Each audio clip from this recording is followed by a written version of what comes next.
How do you create the feeling, the reality, where an investor feels like they're already 80% of the way there with you before they even met you? How do you build that trust with people from scratch is the question. So to find new money, you need new attention. So how do you get it? There's two ways to create attention. Platforms you own. Here's exactly what we've done over the last 24 months, like literally to a T. Live events. We've done two types of live events. One is called Boots on the Ground. Boots on the Ground is an event where we literally have our clients, our members, our clients, or potential investors come out and see our properties. Now, we managed to have between 50 and 70 people, 75 people fly out to Houston, Texas on multiple occasions. I'm not asking you guys to fly people all over the world, but if you got a deal in London, Ontario, can people spare a few hours to come out and take a look? Yeah, they can. You just have to create an incentive for them to want to do it. And another event that we've held in the past is Move to Multifamily, which are weekend workshops where we literally teach investors how we do what we do on the active side. So that's a different part of my business, because today we're talking about capital raising. I'm kind of sharing with you guys behind the curtain. But for people that are active and passive investors, they just want to know how we do what we do. You teach them. You don't hold anything back. For those of you who are worried because you think you have something proprietary, relax. You're in real estate. We all understand the benefit of real estate. There's people in this room that have socks older than some of us, and they've seen all kinds of stuff in deals, okay? There is nothing new. There's nothing revolutionary. You're not creating artificial intelligence. Like, relax. It's real estate. So share the story, because they can find it anyway. And they might as well hear it from you. They might as well hear that you understand what it is. So share the story. By sharing it and educating from your perspective, you know what else you get to do? You get to show them what's wrong with other people's models without calling other people out. Because you can literally say, here's how we do it, and it's an improvement on the industry because here's typically how other people have done it. So literally you can call out your competitors, you can call out people without actually having to call them out and badmouth anybody. You do it from a place of service. We're actually teaching people how to look behind the curtain. Your interpretation of how a deal should be done right, if compelling, convincing, and correct, will become their interpretation of how to do deals. And then you become that thought leader. The second one, which is easier than live events, is live webinars. So we've done two types of live webinars. There's webinars that are called Evergreen, which is a webinar that you shoot once and you can use for years. So for example, the Invest in Multifamily, that's an Evergreen webinar. The Recession is at Your Doorstep, that is an event-driven webinar. In other words, in a year or 2 years, it won't be relevant, but it's relevant right now. So webinars are important. And if you think about it in the context of those two things, that will give you a lot of clarity. The next piece is Facebook groups. I can tell you right now, you got to think about how much time you have, how many resources you have, because some of this stuff starts to take a lot of time. I don't sit there and build our Facebook group. Barely know how to log into it, to be honest with you guys. But between the two groups, I think we have like 12,000 members, and it's a great place. And we don't sell anything in our Facebook groups. We just provide value. Second last one is online challenges. A lot of you have probably taken my 5-day capital challenge over the last couple of years. We've had over 10,000 people do this, and we spend very little money on ads. Because when we started this, we didn't know what ads were. So we had over 10,000 people add to our database just by teaching people how to put deals and capital together. From your perspective, you could maybe host an acquisition challenge, a land banking challenge. Now, you might think to yourself, counterintuitively, well, why the heck would I show people how I build buildings? But the reason why you want to demonstrate your expertise is because those passive investors will come on for 10, 20, 30 minutes of your 2-hour challenge and go, you know what? This guy really knows what he's talking about. I don't really want to do it, but we should probably talk about what I could do with my money. Psychologically, they think they want to do it. And then they see it and they're like, this is too much work. I just want to write a check. Well, they don't know they want to write a check because initially they think, well, I can just go on MLS and I just buy a piece of dirt. What do I need you for? Well, here's why. Here's our 5-step, 3-step, whatever process around development, STRs, land assembly, whatever it is that you do, multifamily, value add. You can literally have a challenge where you share a good portion of your secrets in the context of how you do what you do. And it's going to demonstrate to people that you're competent, that you have a clear way of doing business, and that they can work with you. How much can you teach in an hour or 2 hours anyway? You're not going to teach them everything you've learned over 20 years, but at least you can show them at a high level the systems or the milestones that you can demonstrate what it is. And you combine that with your story, and all of a sudden, not only do you have a fantastic live webinar or challenge, but you also have a lead magnet. You have something that you can use on autopilot. Like our list, we get between 50 and 80 new leads a day right now. Like my team shouldn't even be here. They need to be on the phone right now. Like but it's because we've now systemized so many things that even the live stream here, we have hundreds of people across North America just tuning in. These are all lead magnets, right? Like I'm sharing with you guys, like that's what it is. And the reason why people willingly get engaged is because they see value in what I teach, and I'll talk about branding and being consistent with what you teach. And that's what Amir's going to be doing, is that as long as what you're teaching is what in your heart of hearts you're competent at, people will pay attention and you will skyrocket. It will happen. The most insincere thing you can do is, oh, it's really cool if I could teach. So I see people on the internet trying to copy me now, teaching how to raise capital. Okay, cool. Go do it. Have fun with it. You're not me. You don't have the track record I do. You don't have the expertise. You don't have the depth. So don't do that because it's cool and you want to jump on a trend, because people will see right through you. They'll see that you don't have the competence behind what you're teaching. And the problem with that is that you'll then lose that client.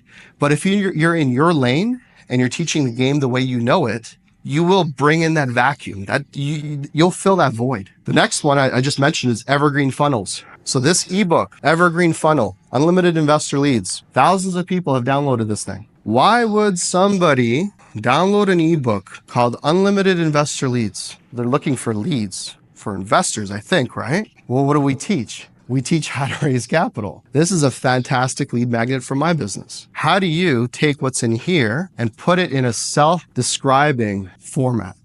Doesn't have to be an ebook. Could be a webinar, could be a challenge, could be a lead, it could be any of these things. But how do you take what you have swirling around in your head that you can back up empirically with what you've done in your life elsewhere, framed in a way where people are like, I understand why I need this, and I understand why I should listen to him. And if you master that, it's going to take you a minute. It took me 2 years to figure this out. But once you master that, the results are self-evident. The next piece is other people's platforms.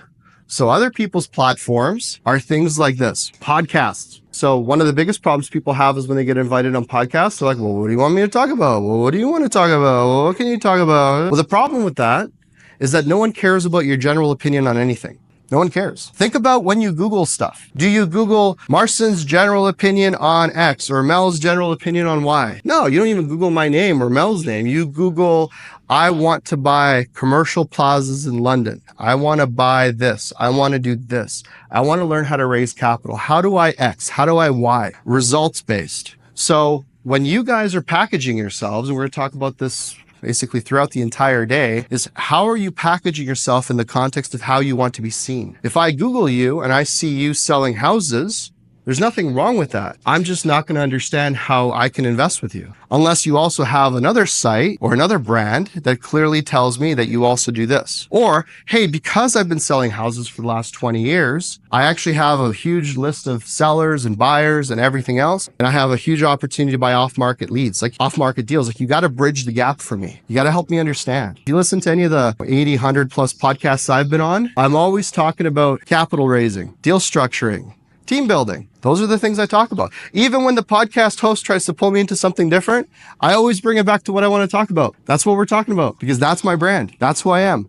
Hey, what do you think about this? You know what's interesting? Here's actually how to talk to investors. I literally bring the conversation right back to what I want to talk about. I want to talk about what we want to talk about. Now, how do you set those expectations? Send a media kit. So when I got interviewed by Rod Cleef or on the Best Ever podcast or a lot of syndication show, all these major podcasts in the US, how much time do you think Rod Cleef is going to sit there and go, who is this Marcin Drozdz fella I'm about to interview? You think he's going to sit there for 3 hours and Google me and watch videos and, learn about the easy system and all this other stuff? I mean, I'd like to think so, but probably not. So how do you make it easy for them? You send them a media kit. What does the media kit have? It has, first of all, how to properly say my name, because Drozdz, so it's phonetically spelled out, so it sounds right.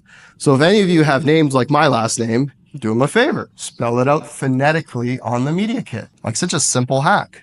And then your topics. What are you actually going to talk about? What can you talk about? And the more compartmentalized your content is, the easier it is for them to ask you questions about it. Think about our content. We have the target system. I have the easy method. I have all kinds of different things that I haven't shared with you guys. And in the context of that, it's easy to understand how I can talk about any of those topics just ad hoc. If you're a developer, maybe you can have an acronym for development, the STEP system, STEP or whatever it is. And here's each step of the development process. Create an acronym for it. Like, it has to be easy for people you have to be able to pique curiosity and compartmentalize things in a way where, number one, you remember it. And number two, it makes sense in the context of what you do. Or if you don't want to have an acronym, my 5-step process, my 3-step process. Here's how I buy land. Here's how here's how we flip houses for profit. Here's how I do whatever it is. Those are important parts. Conferences. So how did I get to speak at the multifamily conference? You want to know how I got to speak there?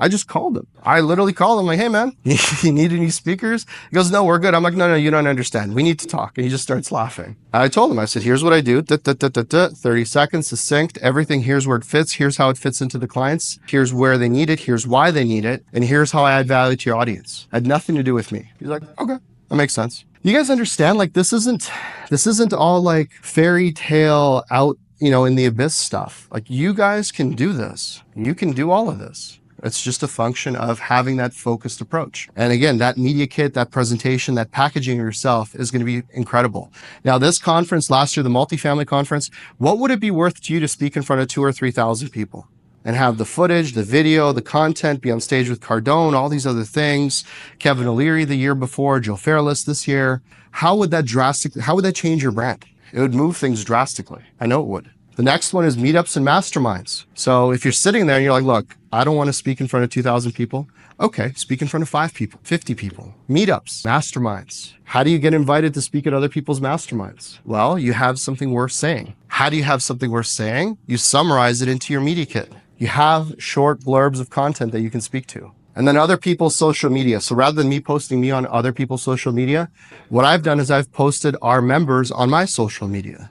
So what we do is on a monthly basis, we interview our members, the ones that are having success, the ones that have great stories. At the end of the day, for me to share my members with my community, the 55,000+ people that are out there, it doesn't take away from what I'm doing. It actually adds to the entire experience. Like, anytime you guys think, well, why would somebody put me in front of their people? We're looking for the same thing.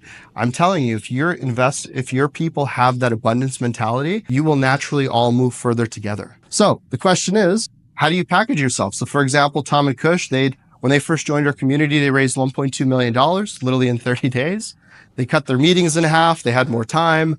They changed their approach and they had an immediate success. So what do? We package that story as a story and we share it with the community, how they did it, how they went through it, how that whole process worked for them.